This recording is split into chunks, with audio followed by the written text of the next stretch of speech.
Hi, Nick here, aka the Coffee Detective, and today we're going to have a look at the Breville Precision Brewer. So at heart this is a drip brewer, but it's definitely at the premium end of drip brewers, and there's some good reasons for that. So let me just start off with some of the basics here. The water reservoir. It's not one of those ones where you pick it off and take it to the sink. You bring the water to the reservoir, pour it in from a jug. And also, you don't set here the amount of water per brew. You actually determine that by pouring the correct amount of water into the reservoir. So if I want to make just one cup of coffee or a travel mug, I get the travel mug, fill it with water, pour it in there, and it just basically uses all the water you pour in. So that's the water side of it. Filter basket. Hey, actually no, let's start with the carafe. We've got the insulated carafe down here. You can get a glass carafe. I prefer the insulated because I don't like my coffee to be stewed. And also, really neat feature here is that in fact it brews through the lid. So I have another drip brewer which I kind of like, except the filter sits directly on there, and I have to remember after I've finished brewing to walk over and put the lid, to take the filter cone off the top and put the lid on, otherwise it starts getting cool. I don't have to worry about that here because it's dripping straight into the insulated carafe there. Kind of funny the way we've got this, got a little platform here between the basket assembly and the carafe. So let's look at the basket here. I got various options in terms of how I use this. Perhaps you can see there I've got I can put in like a number 4 filter cone there. I'd probably use that for a travel mug or a single mug of coffee, maybe a half carafe.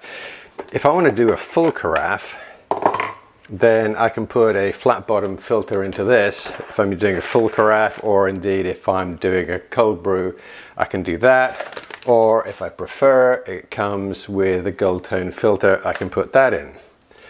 So I got some options there, which is nice. Let me see if I can, there's only one way this thing fits back in. Okay, so that's the fundamentals, that's the basics. So some of the fancy stuff here. One is the heating coil in here, which is a premium heating coil. It's different from what you find in most drip brewers. They call it a thermocoil. It actually includes a little pump there, which makes the unit a little bit noisier than a regular drip brewer.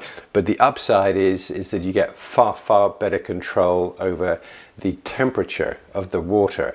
And that's super important if you want to make really good coffee is you want to make sure that the water is not only exactly the right temperature, but is also consistent throughout the brew period.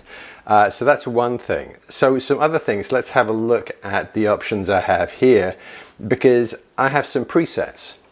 I can go for a really fast brew if I want to do a full carafe really quickly.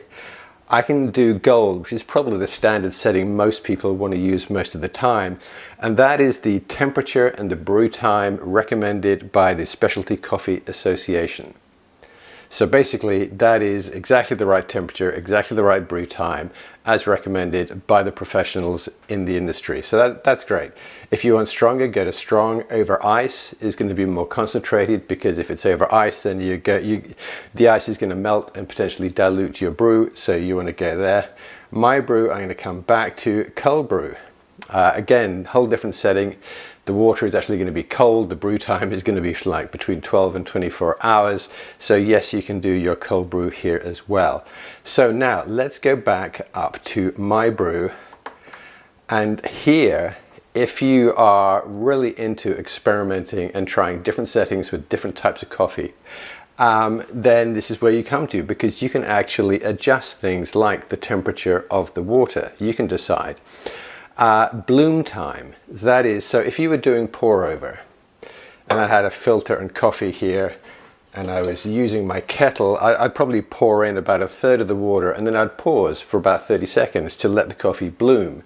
That allows all the coffee grounds to become fully saturated, and also there's some kind of off-gassing and the kind of visible blooming goes on. And then after that, after about 30 seconds, my choice of the exact time, then I'll pour in the rest of the water in a circular motion there. So this unit allows you to adjust that bloom time, which is amazing. It's an incredible degree of control that you really don't expect to get with a drip brewer. I can also adjust the brew time or kind of flow rate. So if I'm doing actually manual pour over, I can, I'm going to have a timer. I'm going to decide the total time that I actually want the water in contact with the ground coffee. I can adjust that as well. So that's amazing. So this is a drip brewer that gives me that kind of hands-on control over every aspect of the brew that I would usually expect only if I were doing a manual pour over. Which brings us to the final trick here for this particular brewer, which is this. Now there's a unit you can get, a separate little unit. I don't actually have it, but you get a little adapter that goes on here. You get a different shower head that goes up here. You get a little stand for your coffee cup there. And then you take your Hario or other coffee dripper, put it on with the filter with the coffee. And you can actually use there are pour over settings in here. So I can actually use my Hario into a cup. I can customize my settings. I can do this as if it were pour over, but I'm automating it, and I can keep those settings for tomorrow and the next day and the next day. So really cool little option there. So this is, like I say, it's a premium drip brewer. The price is a premium price, as you can expect. But for the serious coffee lover who really wants to experiment and try the best settings to get the best brew, I think this is an amazing unit. Okay, I hope you found that helpful.